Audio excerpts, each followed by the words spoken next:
Bueno, seguimos con compuestos de coordinación. Aquí se ven varios ejemplos, entre los cuales la mayoría son iónicos, son compuestos iónicos.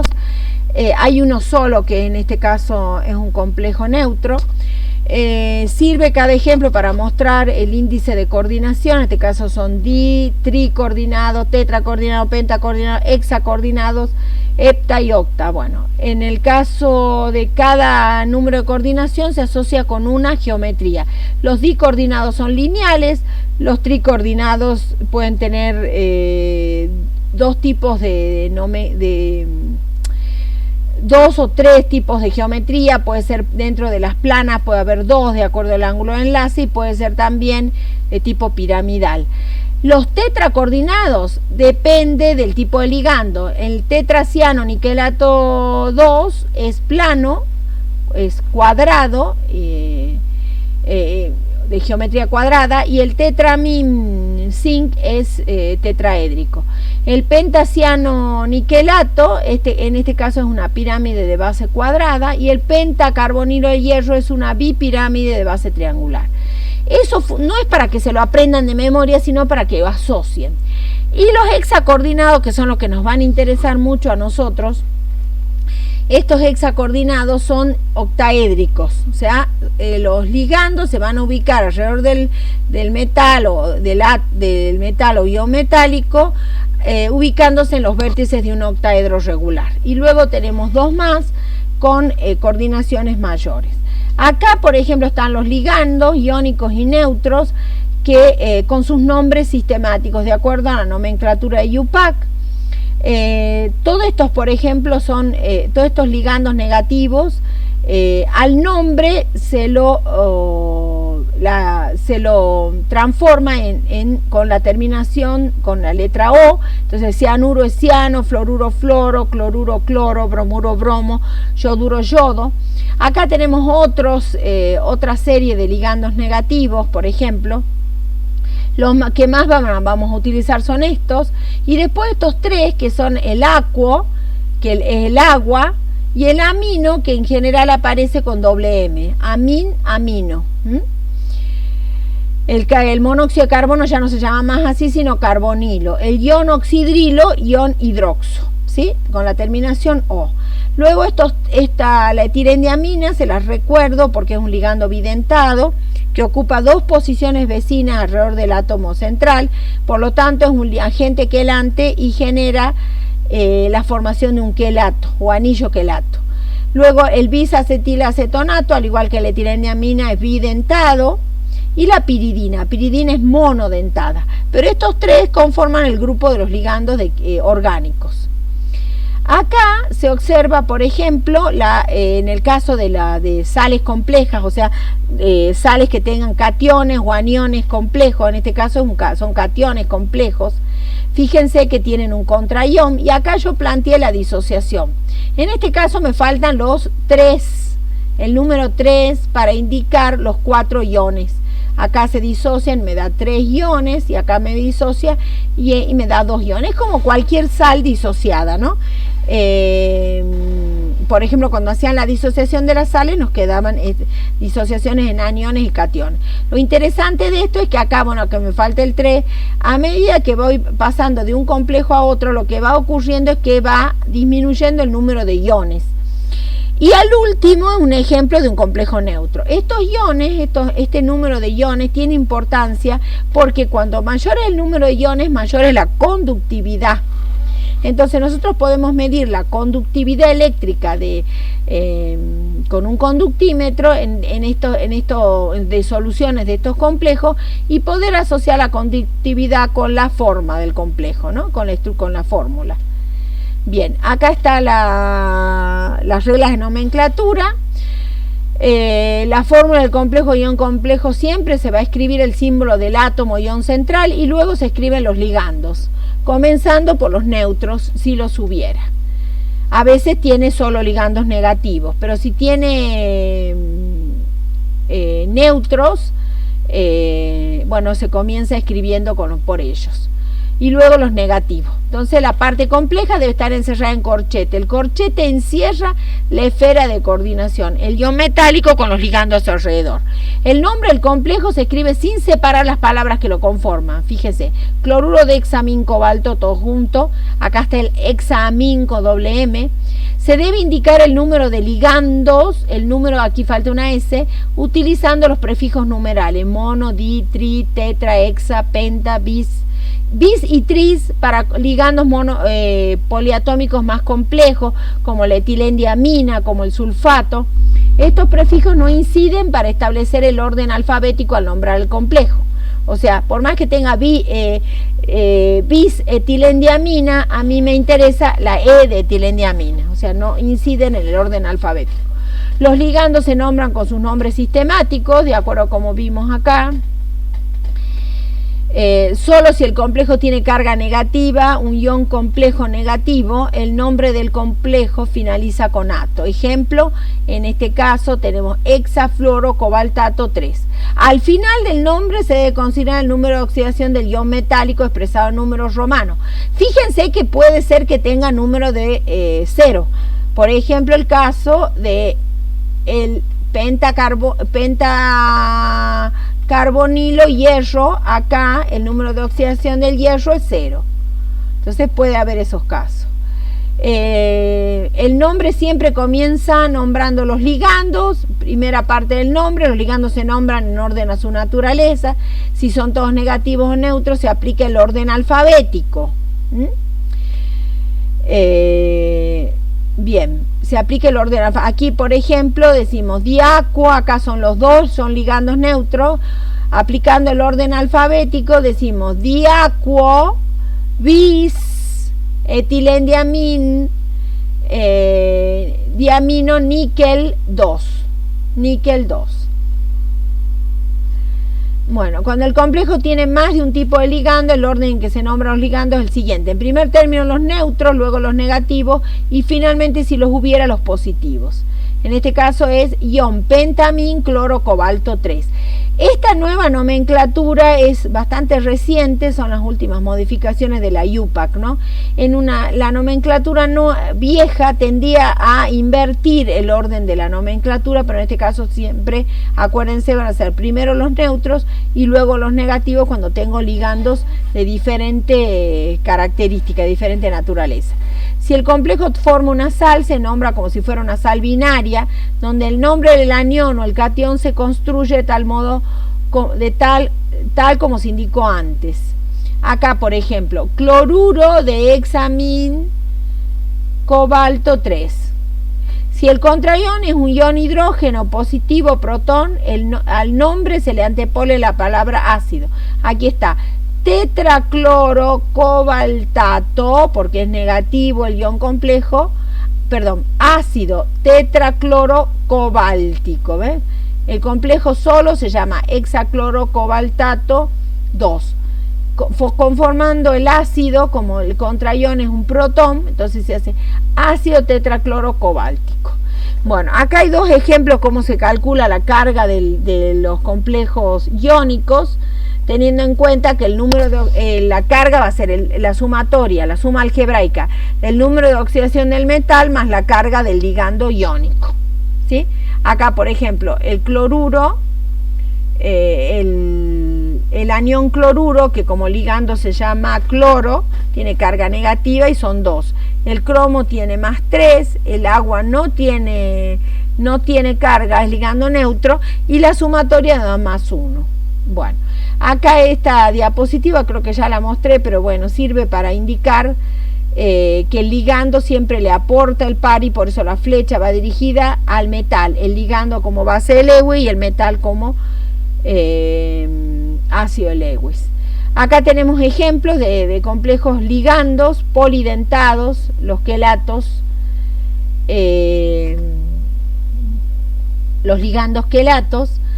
Acá tenemos la etilendiamina, es la que mostramos primero. Acá tenemos otro, está la etilendiamina, que la mostramos ya, que era bidentada, y luego acá la el dimetilglioximato, que en este caso es un ligando también bidentado, se coordina por los nitrógenos, que son los que aportan cada uno un par, por eso son bidentados. Y finalmente en este caso es el etilendiamín tetracético, que es un ligando hexadentado, o sea, cada nitrógeno aporta 2, entonces son 4, y cada oxígeno de la estructura aporta otros 2, son 4, entonces 4 más 2 son 6, hexadentado.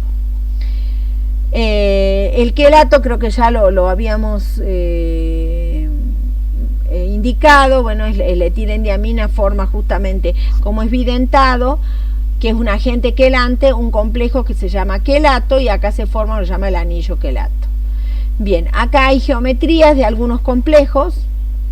El complejo octaédrico, este es el que yo les decía que nos vamos a centralizar para analizar, pero tenemos el complejo cuadrado, el complejo tetraédrico, ¿sí? El metal acá se marca con una esfera roja, el que está en el centro, y los ligandos con esferas azules. Esto para simplificar, el ligando puede ser monoatómico o poliatómico. Cuando hablamos de las teorías de enlace, vamos a trabajar con la siguiente, la teoría de enlace de valencia o orbitales moleculares localizados. O sea, acá se va a formar orbitales moleculares por solapamiento de los orbitales del metal, y de los ligandos pueden formarse orbitales sigma y orbitales pi. Luego está la teoría de campo cristalino y la teoría de campo de los ligandos. Estas dos teorías están muy vinculadas. De hecho, la teoría de campo de ligando es una modificación de la teoría de campo cristalino. Con respecto a la coordinación química, la teoría de enlace de valencia considera lo siguiente. Nosotros habíamos planteado ya desde la teoría de Werner que el enlace metal-ligando era un enlace covalente coordinado. Entonces, para analizar el enlace, nosotros vamos a tener en cuenta la hibridización o hibridación de los orbitales atómicos del metal. O sea, el metal, que va a ser el central acá, es el que se va a plantear la hibridización para generar orbitales híbridos nuevos, orbitales atómicos híbridos, para poder unirse con los orbitales de los ligandos. Entonces, cada ligando le va a proporcionar el par de electrones de enlace. Bien, el enlace metal-ligando es covalente dativo, como dije. Entonces, basándose en estos tres principios, nosotros vamos a analizar el enlace desde este punto de vista. ¿Sí? Bien, esta diapositiva está sacada, en algunas partes está sacada de un libro. En el caso, por ejemplo, aquí tenemos dos complejos para analizar, el hexafluorocobaltato 3 y el hexamin cobalto 3, que están indicados en los ejemplos de la regla de nomenclatura. Se analizan estos dos complejos. Los dos tienen el mismo ion central, cobalto 3, ¿sí? Entonces, hay una regla que estos compuestos de coordinación no van a cumplir la regla del octeto, porque el ion central se rodea, en el caso de estos dos complejos que son hexacoordinados, que son octaédricos, el ion se rodea de 6 ligandos que cada uno le aporta un par. Entonces, en este caso, se considera que en lugar de conformar un octaedro, o mejor dicho, un octeto electrónico, se conforma 18 electrones. Se llama la regla del número atómico efectivo, los 18 electrones. ¿Cómo se analizan? Por ejemplo, acá se cuenta, en el caso del tetracarbonilo níquel, se cuentan los electrones del monóxido de carbono, como son 4, y cada monóxido de carbono, o sea, cada carbonilo, ofrece un par, 4 por 2, 8. Y el níquel, que tiene esta configuración electrónica, en este caso el níquel está con estado de oxidación 0, tiene en total 10 electrones. 10 más 8 que le ofrecen los carbonilos, se suman entonces los electrones que tiene el metal más los electrones que le ofrecen los ligandos, que cada ligando le ofrece 2, y suma 18. Entonces, en lugar de 8 conformamos 18 electrones, se llama regla del número atómico efectivo. Entonces, analizando eso, los complejos compuestos de coordinación estable reúnen eso. Entonces, al aplicar la teoría de enlace-valencia, consideramos otra vez que la interacción entre el ion metal y sus ligandes como aquella entre un ácido de Lewis y base de Lewis. Siempre el par lo aporta el ligando. Pero los pares electrones, los ligandes, simplemente se colocan en los orbitales superiores vacíos del ion metálico. Vamos a ver que, de acuerdo a esto, el cobalto, por ejemplo, tiene el cobalto 3, tiene una configuración, eso es algo que también tengo que marcar. Tienen que entrenarse en sacar correctamente la configuración del ion central, ion o átomo central. En el caso del cobalto 3+, la configuración es